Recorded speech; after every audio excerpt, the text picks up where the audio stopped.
County Innovations and Best Practices in COVID-19 Response.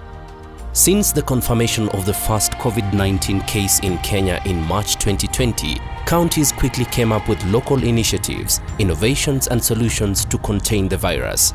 This is a highlight of their innovative efforts in appreciation of the critical role played by the 47 county governments in collaboration with the national government, multi-sectoral development partners, private sector, civil society organizations and citizens in fighting the pandemic while maintaining service delivery amidst many limiting factors. Some did very well in coordination of various health measures that slowed down the spread of the virus. For instance, Homa Bay County harmonized COVID-19 coordination framework to enhance timely interventions and accountability. This was done via operationalizing a special structure from special assignments away from normal assignments with different teams handling specific tasks. For example, there was a policy team led by the county executive and primary stakeholders such as the county commissioner, a technical team, and the sub-county and community teams. The coordination was flawless amongst the national government, development partners, volunteers, well-wishers and the community, leading to numerous successes, including achieving the required 300-bed capacity in record time. Nyeri County on her part, with the support of partners, developed the County Delivery Unit that facilitated coordination of key projects and programs within the county, which led to improvement of service delivery, especially in regards to COVID-19 and implementation of the Nyeri County Social Economic Re-engineering and Recovery Strategy. Enhancement measures. Interestingly, Kericho County used radiology to test COVID-19 due to delay of reagents, which showed a unique pattern in the lungs, like any other respiratory disease. CT scanning method helped to test and initialize treatment, which saved many from succumbing to the virus. Additionally, Kericho partnered with Unilever to have the health workers tested in Kemri or Walter Reed Clinic Research Center and the positive cases referred to Unilever for admission or treatment. In Machakos, Kenyatta Stadium was converted into a temporary makeshift hospital for mass testing and isolation, a concept that had been adopted globally. While in Kitui, the county launched distribution of free face masks for all learners ahead of school reopening. The masks were produced by the county-owned Kitui County Textile Center or Kikotech. This measure helped to lessen the burden on parents as learners required more than one mask in order to adhere to the MOH protocols.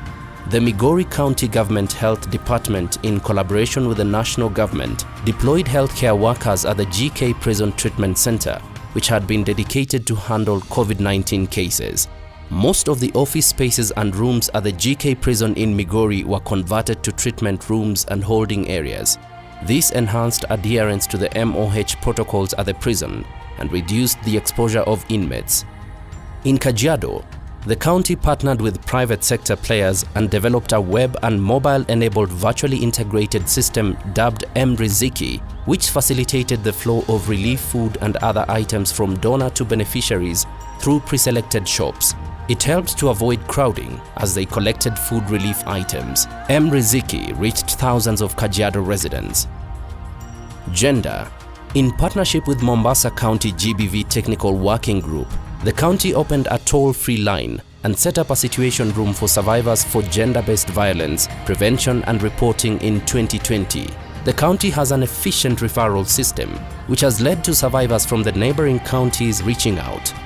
As gender-based violence cases were increasingly reported in counties including Kwale, the county government launched a gender-based violence recovery center at the Kwale Referral Hospital with a toll-free hotline to help report and help end the cases. The helpline is operated by a trained telecounselor who provides psychosocial support to survivors. Kilifi County mitigated the high prevalence of teenage pregnancy to keep the young girls in school. The county set up a multi-sectoral team to gather information on teenage pregnancies, including the causes, implications, and solutions. This task force effort led to an increased awareness within the community and teenage pregnancy reduced in the county. Makueni also established a 24-hour hotline to encourage reporting of all forms of gender-based violence occurrences. This was in addition to continuous awareness and sensitization campaigns against GBV by anti-GBV champions within their respective communities. Communication.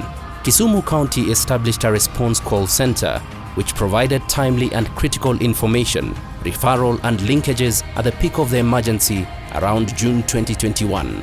The call center was initially to handle the COVID-19 cases, but was expanded to be a fully emergency operations center.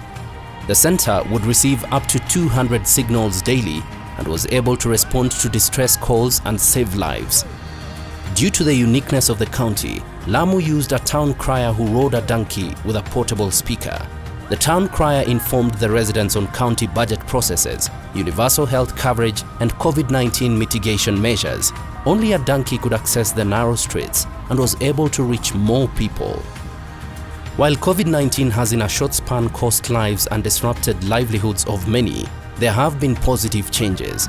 There's a clear demonstration that governments can deliver services faster and with the required efficiency using multi-agency and multi-sectoral approaches despite limited resources. It has also underscored the importance of devolution in coming up with local, customized solutions to global challenges with outstanding results.